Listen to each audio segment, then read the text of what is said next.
తెలంగాణలో యూరియాకు సంబంధించి కూడా చాలామంది రైతులు వైఆర్టీవీ కూడా కాల్ చేస్తున్నారు.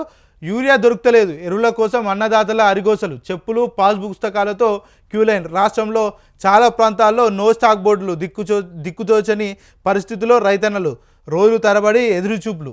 ఇక రాష్ట్రంలో మళ్ళీ ఆనాటి రోజులు వచ్చాయి. ఎక్కడ చూసినా యూరియా బస్తాలు దొరుకుతలేదు. అడపదడప వచ్చినా అవి ఏ రైతుకు సరిపోవడం లేదు. దీంతో అన్నదాతలు తీవ్ర ఆందోళన వ్యక్తం చెందుతున్నారు. స్టాక్ వస్తుందన్న ఆశతో పొద్దు పడవక ముందే పాస్ పుస్తకాలు లైన్లో పెట్టి పడిగాడుపులు కాస్తున్నారు. పొద్దంతా ఎదురు చూసిన చేతికి ఎరువుల బస్తాలు అందకపోవడంతో తీవ్ర నిరాశతో ఇంటికి వెనుదిరిగి వెళ్ళిపోతున్నారు. సరిపడా యూరియా ప్రభుత్వం అందుబాటులో పెట్టలేదంటూ ఆగ్రహం వ్యక్తం చేస్తున్నారు. ఇక ఆ రోజు ఎప్పుడు 2014 వరకు కూడా వాస్తవంగా ఏదైతే రైతులు ఏదైతే మందుల దుకాణం ఉందట, యూరియా కోసం కావచ్చు, మరో పక్క చూసుకుంటే ఎరువుల కోసం కావచ్చు, మరో పక్క చూసుకుంటే విత్తనాల కోసం కావచ్చు. ఇక ఈ అంశాల మీద రైతులు అయితే చాలా అరిగోసలు పడ్డారు. లాఠీ చార్జీలు కూడా తిన్న పరిస్థితులు చాలా వరకు ఉన్నాయి.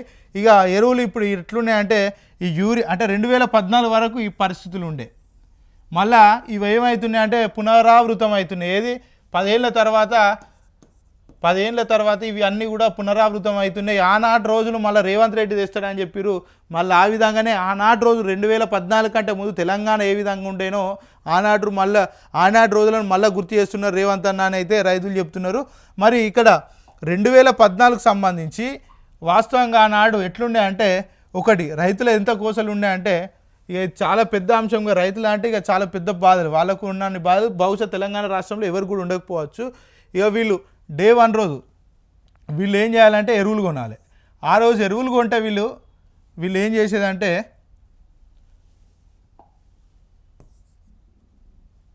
వీళ్ళు ఎరువులు కొనాలంటే ఒకటి ఎరువులు కొనాలంటే చాలా ఇబ్బందులు పడుతుండే. మళ్ళా రెండోది విత్తనాలు. నాకు తెలిసినంత వరకు ఈ విత్తనాల కోసం పొరుగు రాష్ట్రాల్లో ఉన్నటువంటి మహారాష్ట్రకి వెళ్ళి విత్తనాలు కొనుక్కుంటుండే. ఆ రోజు తెలంగాణలో దొరికేటువంటి పరిస్థితులు కూడా లేవు. మళ్ళీ ఇక్కడ ఏదో చిట్టీలు అంటే ఒక డబ్బాలు వేసి చిట్టీలు తీసిన వాళ్ళకే సబ్సిడీలా ఈ విత్తనాలు ఇస్తుండే. చాలా అరిగోసలు పడుతుండే ఆ రోజు. పక్కనే ఉన్నటువంటి రాష్ట్రాలు, ఇటు కర్ణాటక కావచ్చు, అటు మహారాష్ట్ర కావచ్చు, అంటే వివిధ ప్రాంతాలకు రైతులు వెళ్ళి బ్లాక్లో కొనుకొచ్చుకునేటోళ్ళు.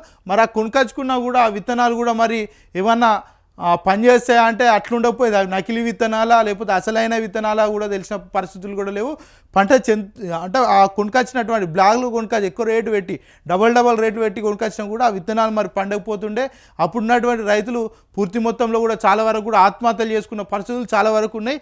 ఇక విత్తనాలకు సంబంధించి ఇట్లుంటే, ఈ ఎరువులకు సంబంధించి ఏంటంటే ఎరువులు సకాలంలో దొరకక పంటలాంటివి కూడా పురుగు పట్టిపోయి పంట కూడా మొత్తం కూడా నాశనమైన దాఖలాలు కూడా ఉన్నాయి.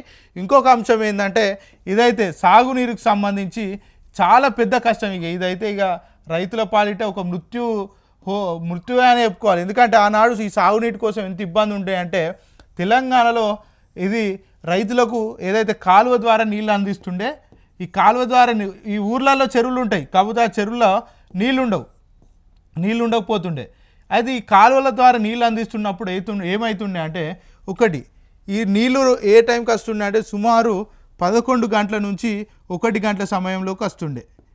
ఈ రాత్రి 11 గంటల నుంచి తెల్లవారు సాగునీరు అందిస్తుండే. ఈ టైంలో రైతులు ఏం చేస్తుండే అంటే పంట పొలాల్లోకి వెళ్ళి ఈ కాలువ నీళ్ళను వీళ్ళు సాగందించుకుంటుండే. ఆ సాగందించుకున్న సమయంలో ఏమవుతుండే అంటే చాలా వరకు కూడా చాలామంది రైతులు కూడా పాము కాట్లకు కావచ్చు, తేలికాట్లకు కావచ్చు చనిపోతుండే.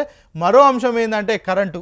ఏదైతే కాలువల నుంచి వచ్చే నీళ్ళు కావచ్చు, బోర్ బావిల నుంచి కావచ్చు, బావిల నుంచి వచ్చేటువంటి నీరుకు సంబంధించి ఈ నీటి సమస్య ఎట్లుంటుండే అంటే కరెంటు సమస్య అని చెప్పుకోవచ్చు. ఇదైతే చాలా దారుణం. ఈ కరెంట్ ఎప్పుడు ఉంటుంది అంటే ఇది మళ్ళీ అర్ధరాత్రే 11 గంటల నుంచి గదే 1-2 గంటల వరకు ఉంటుండే. ఈ సమయంలో రైతులు వెళ్ళి కొంతమంది పాపం ఇబ్బందులు పడుతుంటే, కొంతమంది వన్యజీవులు వాళ్ళ మీద అటాక్ చేస్తుంటే కొన్ని సందర్భాల్లో చంపిన దాఖలాలు కూడా ఉన్నాయి. మరోపక్క చూసుకుంటే కరెంటు షాక్లకు గురై కూడా చనిపోయిన దాఖలాలు కూడా ఉన్నాయి. మరోపక్క చాలా అంటే రైతులు అంటే వాళ్ళు మొత్తం ఈ పొద్దంతా వ్యవసాయానికి సంబంధించిన పని చేస్తుంటే రాత్రి సమయంలో కేవలం ఏంటంటే సాగునీరు కావచ్చు, కరెంటు కావచ్చు, ఇట్లాంటి ఇబ్బందులు పడుతుండే. మళ్ళీ తెల్లారంతా ఎరువులకు లేకపోతే విత్తనాలు కొనుక్కోవడానికో లేకపోతే చాలా ఇబ్బందులు పడుతుండే. ఈ విత్తనాలు కొనుక్కోవడానికి కావచ్చు, ఎరువులు కొనుక్కోవడానికి పోయినప్పుడు వాళ్ళ మీద అనేక రకాలమైన లాడ్ ఛార్జీలు జరిగినాయి. మరోపక్క ఎన్కౌంటర్లు కూడా తలపించే రేంజ్లోనైతే అక్కడ పరిస్థితులు అయితే నెలకొన్నాయి. అంటే రైతులు ఆ రోజు ఎట్లుండేనో పరిస్థితులు సేమ్ యాజ్ ఈ రోజులైతే కనబడుతున్న సిచ్యువేషన్స్ అయితే మనకు కనబడుతున్నాయి. ఇక యూరియాని అయితే ఎక్కడ కూడా దొరకలేదంటూ చాలామంది రైతులు కూడా ఫోన్ చేస్తున్నారు. ఇక మొత్తానికి తెలంగాణలో రైతుల పరిస్థితి అయితే ఇక ఆ రోజు ఎట్లున్నదో ఈ రోజు కూడా అట్లున్న దాఖలాలే కనబడుతున్నాయి.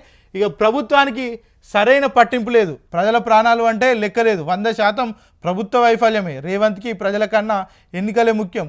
ప్రజలను మభ్యపెట్టడానికే ప్రాజెక్ట్. ఇక మాజీ మంత్రి జగదీష్ రెడ్డి అయితే ఫైర్ అయ్యిండు. ఇక ఏదైతే నిన్న ఎస్ఎల్బీసీ సంబంధించి ప్రాజెక్టు ఉందో దాంట్లో టన్నెలో 8 మంది కార్మికులు నిరుక్కున్నారో వాళ్ళ ప్రాణాల పట్ల ప్రభుత్వానికి ఏమాత్రం కనికరం లేదంటూ మంత్రి జగదీష్ రెడ్డి అయితే ఆరోపిస్తున్న పరిస్థితి.